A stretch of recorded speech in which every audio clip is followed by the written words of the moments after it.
19 సమాప్తమైనది. ఇది continuation word లాగా ఉంటుంది అది కనుక సమాప్తమైనది అని ప్రభువారు చెప్పిన మాటను మనం ఈ సమయంలో ధ్యానిస్తాం. ఈ మాట ప్రభు తనకి ఇవ్వబడినటువంటి లక్ష్యం పూర్తి చేసి జయానికి విజయంగా ఇది నా పని పూర్తయిపోయింది అని చెప్పినటువంటి వాక్యం ఇది. ఇక్కడ మనం ఒక ఆలోచన చేయాలండి. ఇక్కడున్న ప్రతి ఒక్కరు ఏదో ఒక లక్ష్యం కొరకు ప్రభు మీకు ఆయుష్ పెంచుతున్నాడు. కోవిడ్లో చచ్చిపోయిన వాళ్ళకంటే మనమే కీర్తి కిరీటాలు ఎగరేయట్లేదు. ఆయన కృప.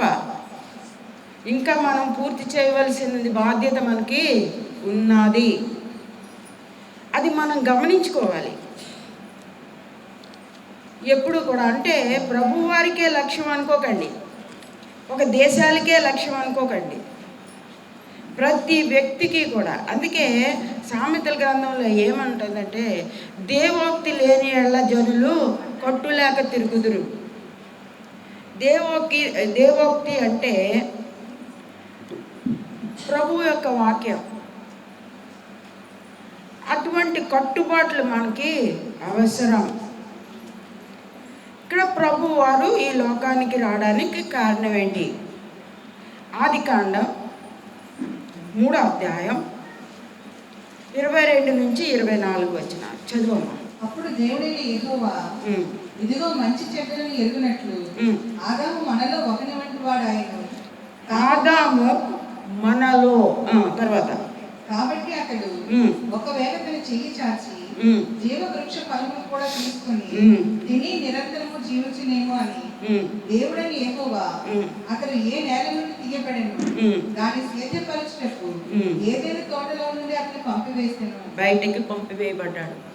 ఈ యొక్క భాగంలో ప్రభు వారు ఏమని చెప్తున్నారు? మనలో ఒకడైపోయాడు ఆదాము. అంటే ఇక్కడ అది ఒక సింగులర్గా మాట్లాడలేదు. ఇదేమిటిది? ప్లూరల్ కదా. ఇక్కడ అందరూ చదువుకున్న వాళ్ళే, చదువులేని వాళ్ళు తక్కువ మంది. అంటే మనలో ఒకని వంటి వాడాయను అంటే ఇక్కడ త్రిత్వం. పాస్టర్ గారు చెప్పినట్టు ఈ త్రిత్వం తండ్రి అయిన దేవుడు, కుమారుడైన దేవుడు, పరిశుద్ధాత్మ దేవుడు, ఈ ముగ్గురు కలిసి అక్కడ ఆయన ఏమంటున్నారంటే, యెహోవా దేవుడు ఆదాము మనలో ఒకని వంటి వాడాయను. ఈ మనలో అనేది ఆయన ఎప్పుడైతే అలాగ చేశారో వీళ్ళు చెయ్యి చాపి ఆ జీవవృక్ష ఫలాలు తినేస్తారేమో. అంటే ఎప్పుడైతే జీవవృక్ష ఫలం ఆదాము తింటే నేటికి కూడా పాపే. ఈ పాపం నుంచి మనుషులు రక్షించబడడానికి ప్రభువారు ముందుగా ఆయనే మాట్లాడడం, తర్వాత న్యాయాధిపతులు, ఆ తర్వాత రాజులకి కూడా రాజరికం వేరు, యాజకులు వేరు, ప్రవక్త గారు వేరు, ఆ తర్వాత పెద్ద ప్రవక్తలు, ఆ తర్వాత చిన్న ప్రవక్తలు. ఈ విధంగా అందరికీ చెప్పుకుంటూ వచ్చారు. పాత నిబంధన అంతా అదే, మలాకీ గ్రంథం వరకు. ఈ ప్రవచనాల్లో ప్రభు మాట వినట్లేదు అనుకోండి, పనిష్మెంట్ ఎన్ని సంవత్సరాలండి? 40 సంవత్సరాలు, లేకపోతే 70 సంవత్సరాలు.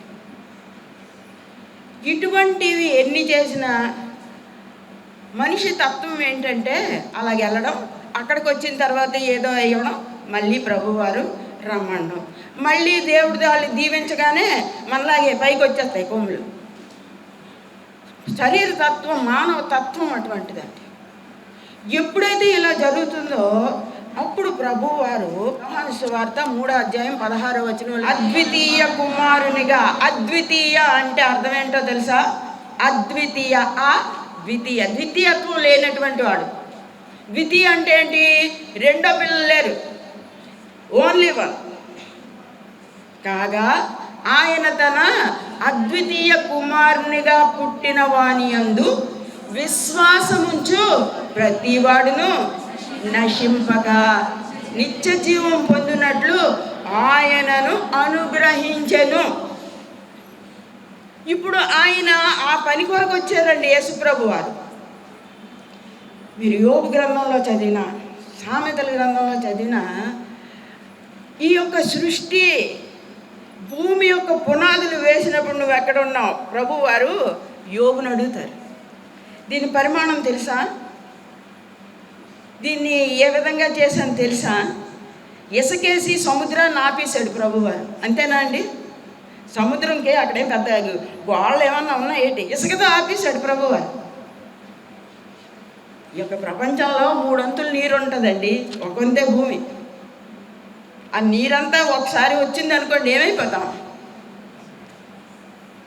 ఇక్కడ ప్రభువారు ఇక్కడ ఎందుకు వచ్చారంటే, ఆయన యందు ఎవరైతే విశ్వాసం ఉంచుతారో నశింపగా నిత్య జీవం పొందించాలని, నశింపగా నిత్య జీవం పొందినట్లు మనకు అనుగ్రహింపబడ్డారు ఆయన. ఇప్పుడు ఆయన వచ్చినటువంటి పని, ఈ పని ఆయన ఏ పని చేస్తున్నా, ఆయన బాప్టిజం తీసుకున్న తర్వాత ఆయన ఏమవుతున్నారండి? ప్రతిరోజు ప్రార్థన సిద్ధపాటు, ప్రతిరోజు ఇలాగ వస్తున్న తర్వాత ప్రభువారు ఇందాక పాస్గారు మాట్లాడుతూ, తండ్రి నీ చిత్తమైతే ఈ గిన్నెను నాలు. చాలా భారభరితమైనది, లోక పాపములతో నిండినటువంటిది. సైతానుడు ఏంటంటే ఏ క్షణంలోనన్నా సరే ఈ యొక్క దేవుని చిత్తాన్ని ఓడించాలని చాలా చాలా కఠినమైన శ్రమ ప్రభువారికి ఇస్తుంది. ఏ సిచ్యువేషన్లోనన్నా, ఏ పరిస్థితిలోనన్నా సహింపలేనటువంటిది, ఓర్చుకోలేనటువంటిది. ఎప్పుడైతే ఈ యొక్క ఇది వస్తుందో ప్రభువారు ఆయన ఓర్చుకుంటున్నారు. ఆయనకి ఏ యొక్క లక్ష్యం మీద అయితే వచ్చారో ఆ లక్ష్య సాధన కొరకు ఆయన దేవుడు కనుక ఇప్పుడు ఆయన ఏమైపోయారండి? పాప అయిపోయారు. అందుచేతనే ఆయన క్షమించమని అడుగుతున్నారు. అంతవరకు పాపములను క్షమించగలిగే అధికారం కలిగినటువంటి వారు ప్రభువారు. పక్షవాయువు గలవానితో ప్రభువారు ఏమంటారండి? నీ పాపములు క్షమించబడి ఉన్నవి, నీ పరిపెత్తుకొని వెళ్ళిపోన్నారు. మరి ఇప్పుడు ఎందుకు అలా ప్రార్థన చేయాలి? అర్థం చేసుకోండి. ఎప్పుడైతే ఇలా జరిగిందో ఈ బలి అర్పణ కార్యక్రమంలో ఆయన ఏ పని మీద అయితే వచ్చారో ఆ పని నేను పూర్తి చేశాను. ఎప్పుడైనానండి పని పూర్తయిపోయింది అనుకోండి, ఈ కాలం పిల్లలు ఏమంటారండి? దూరం నుంచి అనుకోండి ప్రభువుకి అలాంటి సిగ్నల్స్ ఇచ్చే అవకాశం ఉంది అక్కడ? లేదు. క్రూర మరణం సమాప్తమైపోయింది. మన జీవితాలలో ఇక్కడ ఉన్నటువంటి ప్రతి ఒక్కరు మీ మీ బాధ్యతలు, తల్లిదండ్రులు కావచ్చు లేదా పిల్లలు కావచ్చు, మీకు ఉన్నటువంటి అవకాశాలని ఉపయోగించుకోండి.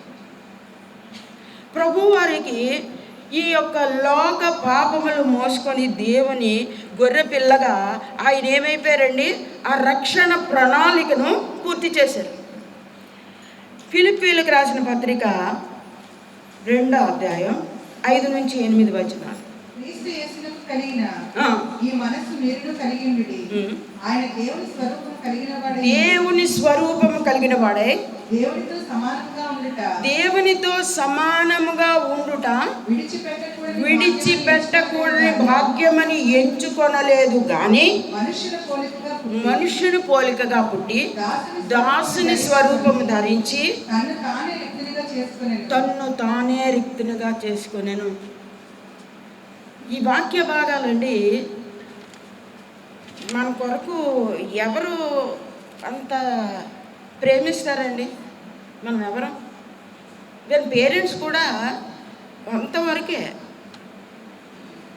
ఇంత ప్రేమించినటువంటి ప్రభువుని మనం కొన్నిసార్లు ఏంటంటే ఇలాంటి సిచ్యువేషన్లు వచ్చినప్పుడు కొంచెం గుర్తొస్తుందేమో కానీ తగ్గిన సిచ్యువేషన్లో గుర్తురాదు. ఇక్కడ మనం ఆలోచన చేస్తే ఆయన తన్ను తాను రిక్తునిగా చేసుకుని ఆయన ఏం చేశారంటే విజయవంతంగా ముగించేశారు. ప్రసంగి 7:8 ఏమని ఉంటుందంటే, ఈ యొక్క ప్రసంగి గ్రంథకర్త కార్యారంభము కంటే కార్యాంతము మేలు. ఆంధ్రులకి ఆరంభ స్వరత్వం ఎక్కువని అందరూ మొదలు పెట్టేస్తారు. ముగించాలంటే చాలా కష్టమండి. ఈ ముగించే సమయంలో కొన్నిసార్లు సగాలు వదిలిపెట్టడం కూడా జరుగుతూ ఉంటుంది. కనుక ఈ దినం మనం నేర్చుకునే వాక్య భాగంలో దేవుడు మనకిచ్చినటువంటి అవకాశాల్ని ఉపయోగించుకోవాలి. యోహాను సువార్త 8వ అధ్యాయం 16వ వచనం సగంలో నుండి చదవమా. నేను ఒక్కడినే ఉండక నేనును నన్ను పంపిన తండ్రియు కూడా ఉన్నాను కనుక, నేనును నన్ను పంపిన తండ్రియు ఉన్నాము కనుక ఈ దినం మనం నేర్చుకునే వాక్య భాగంలో ప్రభు వారు జయశీలుగా అది ముగించబడుతున్నటువంటి వచన భాగం. 1 కొరింథీ 15వ అధ్యాయం 54-55. 1 కొరింథీ 15వ అధ్యాయం 54-55. ఈ క్షయమైనది అక్షయతను ధరించుకున్నప్పుడు, క్షయమైనది అక్షయతను ధరించుకున్నప్పుడు, ఈ మత్స్యమైనది అమర్త్యతను ధరించుకున్నప్పుడు, మత్యమైనది అమర్త్యతను ధరించుకున్నప్పుడు విజయమందు మరణము మింగివేయబడెను రాయబడిన వాక్యం నెరవేరు. ఇప్పుడు సాతాను యొక్క పన్నాగం చివరి వరకు ప్రయత్నం చేస్తోంది. ఎందుకంటే ఎప్పుడైతే ఈ యొక్క పన్నాగాన్ని తను ఫెయిల్ చేయగలుగుతుందో, ప్రభువు ఏమనుకున్నారంటే, ప్రభువు ఈ ఆదాము హవ్వలు చేసిన తర్వాత సాయంకాలం రావడం, చక్కగా మాట్లాడుకోవడం. ఎప్పుడైతే వీరు ప్రభు స్వరం కాక వేరొక స్వరం విన్నారో, ఆ వినిన స్వరానికి లోపడిపోయారు. ప్రభు స్వరం అంటే వినము లోపడం కాదండి, వేరొక స్వరం బాగా వినిపిస్తుంది మనకి. ఎప్పుడైతే అలా జరిగిందో ఇక్కడ చూడండి, ప్రభువారు చివరి రక్త బొట్టు వరకు, మనలో ఎన్ని లీటర్ల రక్తం ఉంటుందండి? సుమారుగా 6.5 ఉంటుంది, తక్కువలో అయితే 5. హార్ట్ పేషెంట్లు ఉన్నారనుకోండి, 5 లీటర్లు బయట రక్తం కొనుక్కుంటే 1 లీటర్ లైవ్ కొనుక్కోవాలి. ప్రభు ఆఖరి రక్తపు బొట్టు వరకు నీకోసం నా కోసం ఆయన రక్తం చిందించి తను వచ్చినటువంటి పనిని ఆయన ముగించారు.